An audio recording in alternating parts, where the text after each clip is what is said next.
ام لسروی مجاره و داخازا ناتویه کج ایران دخوازه گروپین خورا بگرید بلا زیدتر آلوزیان چینکن و هیرشینوان بهنا راوستاندن لسر گشتین امریکا و گشتین دی لدریا نافراست و بگشتی بنکه و بارگهن وان لعراق و سوریا جه دکتور اکرم اونن شروفکار سیاسی جه ستوکهولم دپرسم دکتور اکرم گلک بخیرات یا کردستان 24 هر دم از نقاش دقل هوا کیف خوش دبم در حق مجارن وها هون بخیر هاتن سر چاوا دخوازا ناتوی تو چاوا دنرخینی کد ایران دخوازا کاج کرم خو گروپین خو را بگره بلا زیدتر هیرشان نکن اگر ده پیشات آلوستر بن افتی چواته قال إخبار كم خاتون إخبار هذه أجي قال لك تخصص قال ترتاضت كم راستي دري هذا الشيء دري عن فهم لكن كان نهال جهان يعني شرعي جهاني دمرسه شرعي كنك معناه شرعي جهوك شرعي جهاني ده أمين عن شرعي جهاني أمين كراس الجبهوي لبر أشكال شرعي جهاني نهاد السكرية يعني دمك السكرية لكن نها تایبەتی نابێنا رووسیا وڵاتی ڕۆژئاوا و ناتۆ و ژالیکێکی چین وڵاتی ڕۆژئاوا و ناتۆ لێ نوعات گەرمای نابێنا رووسیا وڵاتی ڕۆژئاوا و ناتۆ دەیە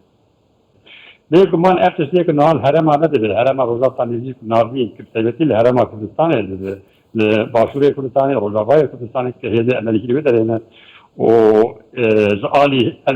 hêzê grûpê ser Îranê xwedê girabî dibêjin kە êrî dikin اگر تی دیراته وقت باش جنابیت وقت خاص دیراته که ما بپرتاش کردیم باور دکم از نهار استوگون نمیله هابینات شوی لموسکو از باور که بپرتاش نزدیک تکریم و وقتی که جبینا تهران نابینا ترکی ایران و روسیا چه بود او چند بحث کردیم که ترکی ایران و روسیا لسر درکتنا امریکا لمنطقه لهف کردن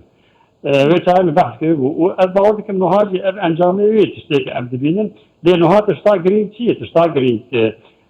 دولتها يمكن أمريكا حيث أنجلو ساكسون كالحكم داري أواني كزيدة يدسوس سالي كأمريكا الجهان يبغوا ترى أشكال إنه أو حكم داري أوان هذه لوازم وضعيف ده أو حياة وانته ما خاضين كالحكم داري أوان للدنيا جسوان بتشه وقناعات مدن أو بروسيسات الحكم داري جسوان بتشه إيدي دستكرية يعني إيدي إنه هذا الدنيا ده بالقطبي أو في القطبي جناية حسب دولة أمريكا وإنجليز زيبتي جبوا بيجي حتى الذكر وها بيجن يعني لسه بتاع زمان بيتر كونكريت از بيجن يعني حاطنا هذه دولة أمريكا يعني بتايبتي تشتي شري نابنا حماس وإسرائيل جميع خوانين وهنا كذا خوين عسكري وفزي باتريوت خاصة لهنا ولاتي عرباتي أنا حتى مورة يعني از حسيس أو لا شريطة خرطبونا أمريكا أو شريطة ضعيفونا أمريكا الهرمية جبوتش از برد فكرن هكذا جنابي تبدو على الهرمية حتى بريا 5 سنة و 6 سنة و 10 سنة يعني هوالبند أمريكا والسعودية عربي وك أميرات وك مصر وك تركي وك أمانا قش إيرو جنابي تزعل السعودية عربي والأميرات نوها كاتن بريكس تزعلين كربين كونترولا روسيا وأمريكا وتشيليا دي نوها مصر بريكس دي وقال لك ولاتي ايكل هوالبند امريكا نيزيبون قال لك جوان الدوري دن اوج ببن عندامي بريكس اوج ما تشردك امريكا الهرم روزاتا نيزيكو نافين لوازب ضعيف بويه وجبويجي هجر هزامان يخرط هوا اوي حوجداريا جميع خو اني بنا هرم نذكر ترى اخوا بالسعوديه قواعد وان هبو الامارات هبو قطر هاي الجنه أوياد برد ريدان إيدي سعودي وأميرات وقطر ومصر وإيدي وقت دنيا بري 10 سال بري إيدي زي أمريكا رح زهر تشتي أمريكا ما بيجن أري تشتيك نا حسابيون زي أمريكا جيش بيد نا مثالا أسكارن كونكريت بدل مثال هكي زنا بيتزاني كريزا انرجيك الأوروبا وال كتشيبو بايدن بخوها السعودية عربي خد سعودي لقال روسيا اتفاقا اوبك تشينك نرخي بترول بوهانكن بالعكس دركات سعوديه جهده دايم نرخي بترول بوهاكن يعني او بخو حياه درجه كي بو بيشغلتيا روسيا بلك روسيا محتاجه كارب البترول بوهاك كارب دكتور هنان مجالك سوسرت هي ئەمریکا دەبێژە ناخوازن نەخشەیە شەڕ بەرفرە ببە ئیران وەها دەبێژە وڵاتێن ڕۆژهەڵاتە ناوین هەمان تشتی لەسەر ئەکرانێ دەبێژن لێ قاش و تشتێک هەیە ئەم نزانن هەر کەسجی هەوڵە بەرفرەبوونا شار دەدا ئاڵوزی بڕەنگێکی نەچاوەڕێکری و لەزگینتر لەزگینیە بەرفرەتر دەبن چ ڕێکەفتن هەیە چ بەرتیل هەیە ئەم نزانن گەلۆ راستیا خود پرسک یک پرسه هری گریگ سردما میه سردما نه یعنی پرسک گل گریب و تکر یعنی پرسک روزنوانی جهاتی بود که هات کرد قناعتک مو رئیس بود جبرگ نهاجی حتی درجه که وقت بود شد به امن زانن یعنی مثلا ایدی بویه ایدی سیاست وها بویه تنو کار بیج مثلا دوبل مورال هی نظام ایدیش دوبل مورال خرابتر تشتای ایدی نابل دي سياسات هذا يعني ام بالحلقه واللي از خامسه كونكريت الفرق فرصات قناعتك مو يعني دولتها قلتي امريكا جبوك الحكمداري اواني كم قلت يا انجلو ساكسون كل دنيا جدسس على فرده هاتيه دسبيكري وحتى نهات او حكمداري اواني كانه هذا دستيوان دتش نهار دستيوان عسكري دتش يعني وقت نهار مثال ده لمنتخب هل وهال منتخب افريقيا تنظام اللي قال لك في افريقيا شب انقلابي عسكري شب شورشي وقت به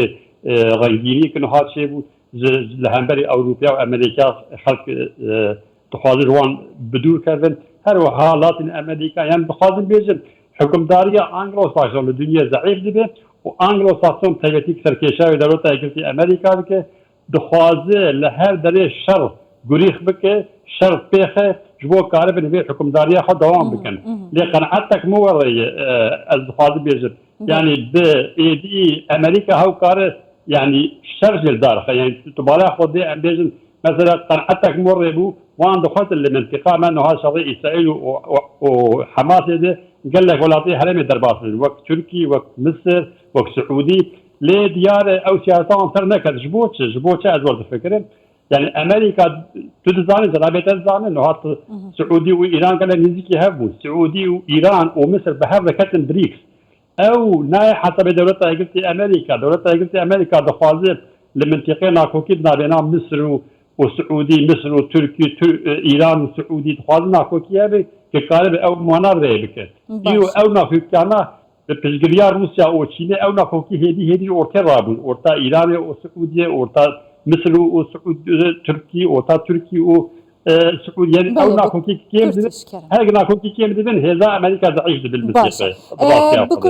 بكرتاسي كرما خو دكتور اونان تدبيني ببردواميا فان هيرشان جاليه مقاومه اسلامي جاليه يمن حوسيان و بوسر دريانا وراستو دريا سور بوسر وان گشتيان دي ببيت اگر كو افشري هني برفرهتر ببو اليه سيام بكويتا ناوي جي خريطه فلسطين واسرائيل در بكوا يا برس اوي کو امریکا ببردوامی دبینن تشتکی وهات که جبو جبیر کرنا شرکه ماستر چیت که آیا ام چاوری شرکه ماستر بکن لسروی دموگرافی لروش حالاتانا وراست؟ قناعتك من السيرفيات قصتك اوجي قال لك نيمور زبرق منطقه ما راس انه هاي هرتين بازند لي از شاور فكره يعني امريكا هاجر طاقتها هبك كقارب الشرف رهبك او فرهبك لور بقاندي اسفع عندك طاقتها امريكا كقارب الشرف رهبك نما المنطقه جبوش طاقتها انما ايو فعلي المنطقه تد دولتك نيزيك امريكا دربي اسرائيل واسرائيل لا تماما اسرائيل جنابه تزانه اسرائيل بخو نتنياهو انا سرو وزير اسرائيل امريكا تجدرياوي كر امريكا حتى بني دمها بجگریا مظاهره که دیجی نتانیاهو دکن دو فتره نتانیاهو جو حکم دبخشن یعنی دخوازم ببینیم چه لمنطقه هیزک امریکایی خورد نمایی که کار به شر کی برفره بکن تلی که او دخوازم شر برفره ببید و اشارتا یجی او بکن دستیکا شر اسرائیل و فلسطین نوها دخوازم شر برفره ببید لیش برفره نبوای حسابی آن دیار الهر در نکد و چه قاسی کار به اویا بردوام بکی یعنی کشر فهمه به تو گارانتی تو نه راستی از کس من نگاه گارانتی که بده از دوی پرسید هنر کی نقل زلاله هجا دکتور اکرم اونش رو وکار سیاسی جستوکلم گلکس پاس دکتور بخیر هاتی سرچاوی ور باش